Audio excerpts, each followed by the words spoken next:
Welcome back to Your Own University TV. My name is Lisha and I am here to share with you all about walking around the house in your underwear and why it's so important to have some time just to be free being you.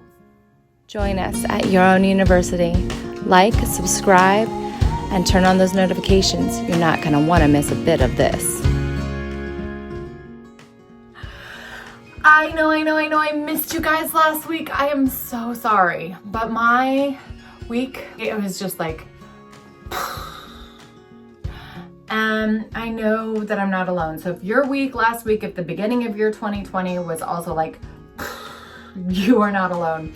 And today I'm going to share with you something that I realized over the last week as I stopped, and why it's so important for us to allow the chips to fall where they fall and really stand our ground and stop. Sometimes just simply stop. If you're like me, stopping is really challenging. It's super challenging. If you're an ambitious go-getter, doer, you love the feeling of accomplishment, you like to go out and do things, to just be and to just stop and just step back is way out of your comfort zone. In 2010, I was told by a coach, just stop. Just stop. And quite frankly, she was mean. She was like, nobody understands you, just stop. And I was like, I was so sad.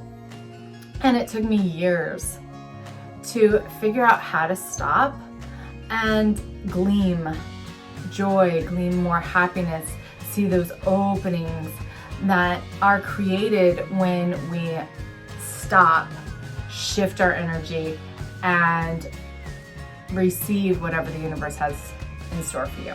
So today I'm going to share with you as a go-getter how to do that. So if stopping is challenging for you, comment yes in the comments below. Just say, yes, it's challenging for me. Yes, it's challenging for me, because I have a gift for you and I'm going to send you that gift, but you have to comment. So comment yes. Now, to be an ambitious, driven man or woman, child, person, is beautiful, right? And if you're a go person, it can wreak havoc on your system. So learning how to get a little bit uncomfortable and how to stop is something that is going to literally set you free. I hope that it brings more peace and freedom to your physical body, your mental body, and your emotional body, and empowers your relationships. And that is my intention with this video. The first thing, how to stop with grace and ease. For me, the formula really goes to get into whatever sets me free. And that changes and shifts depending on the season of my life. Yesterday, all the chips fell where they fell, and I got to go, interesting, here's where I'm at. And today, what I did first thing this morning, I didn't even realize I was doing it actually, is I allowed myself to be in my freedom. And for me, that specifically means enjoying running around in my knickers, because I don't get that freedom. It's rare that I am home alone and not with my kids and their friends and everybody around. So I don't get that freedom very often. So I took it this morning. And sometimes it means going out and singing and dancing for me as a freedom thing, because I get to express. That's a real freedom act for me. Hiking is a freedom act for me, just like having that silence and getting away. You will have to find your own freedom formula. Like what helps you feel free, like really comfortable in your skin, right? Write those things down, because that's going to be your go-to things to do when you stop. When the world is blowing up in your face, and instead of running around trying to collect the pieces and orchestrate and control bodies, which is a really low emotional density. It's like grief and shame. Control is a really low vibration. It is sticky and stiff. So instead of trying to control things, let the chips fall where they're gonna fall by stopping. The other thing, to find this freedom, you're gonna have joy. It's gonna bring you joy. So for me, just like running around like a toddler with my knickers, helps me feel free. Hey, it can be really simple. It doesn't have to be a ton of money or anything. So next thing, tip number 2 about really claiming the stop is to go into the feeling of, if I'm not productive. Oh, this is so funny because I just realized right now, my client yesterday wrote me about this. So this is for you, Nicole. So if that feeling of not being productive, getting things done makes you uncomfortable, you're not alone. This is one of the most challenging things for me. One, I really like to be productive. Like, you've seen my other videos, I hope, and if not, check them out. And I love to be productive and celebrate that. However, if you're being productive in order to cover up a fear of judgment, a fear of just losing that momentum that you built up, a fear of what's next, then you might miss the open door or the open window, right? That is saying, here I am, come in, I'm your next step. You might miss that call from the universe, that call from God. So my advice to you is to just step back and say a prayer. Prayer is a beautiful way to just stop. And that prayer should be something that, says, all right, universe, I am open and looking to where my next step is.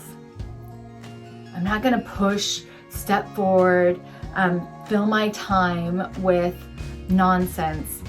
I'm going to stop and be that silent observer of my life and recognize what is coming into me that is going to be my next focus. So please show me who I can serve, show me what I can do, show me which direction is going to fill me up, that I'm going to be able to be a contribution to the world, right? We all want to be contributions, I think, right? So assuming that you want to be a contribution, but you're not quite sure how to do it, just take that step back and be an observer. Observe the themes in your life as they come up. And this might take a week. It might take a couple days. For me, I woke up to 3 new ambassadors at Your Own University. Right? I woke up to a possible 3 new amazing contacts to teach at Your Own University with you guys. For you, right? So I'm like, there's my focus. There's my next focus, is to nurture all of our members at YOU. But if I had tried to force that, it wouldn't have worked, right? So take that step back, feel the uncomfortable feeling of not being productive, feel the fear of being judged for not being productive, and choose powerfully your own action. Not reaction to that fear, but own action. All right, the third tip for stopping is, so you have filled yourself with that freedom, done your freedom act, claimed your space. You have really stepped back and said, okay, where am I going to go next? Turned on your observer eyes and took off that fear of judgment or fear of not being productive, judgment that you put on yourself, possibly. And now it is about leaning into your passion, your truth. So if you don't know your truth, this is a great time to whip out your journal and just start brainstorming things that you've been passionate about in the past, things that came really naturally to you as a child. Right? Those could be your natural giftings, and maybe you didn't develop them. Maybe somebody told you, oh, you'll never make money that way, or oh, that's just crazy, or they had a judgment, and as a child, maybe you were like, oh, well, I don't want to be judged that way, so I'm not going to do it. Go back. Write down your list of passions. I want to know some of your passions. List them in the comments below. Share some of your passions. Whether you take action on them or not, write them down. The next thing that you can do is write down your ideal day. Your ideal day, right? Like your biggest yes. For me, my ideal day is waking up and really taking time to claim my space, to get into my body, to not be on the floor like rushing from day one, moment one. And then to truly serve, to serve my private clients, to serve Your Own University, to serve the youth in our community, whatever I'm doing with my mission to help people live their best life and know themselves. I want to do that full out, but it first takes me getting into my space. So what is your passion? What is your passion? And then write it out. What does your ideal day look like? And if you want to, go ahead and private message me and tell me about that. I'd love to know what you think about this video. What stopping feels like to you, if it's uncomfortable for you too. I mean, we're kind of trained to just do it, especially in the US. So, you know, what if it's just stop? Just stop and see what appears to you. Pray for that answer to appear to you and trust that it will. And I have faith that it will, for you and for me. All right. I hope that 2020 gets better and better for each and every one of us, right? Let me know how your 2020 is going. Go on over to Your Own University and register and come and be a part of our next masterclass. You can come to the live masterclasses for free. It's our gift to you to check us out. And then you can get all the replays as a member, right? You can get all the replays and our daily love. So definitely do that. All it takes is your name and email. And then if you like this, share it. Please subscribe to our channel and I will talk to you shortly.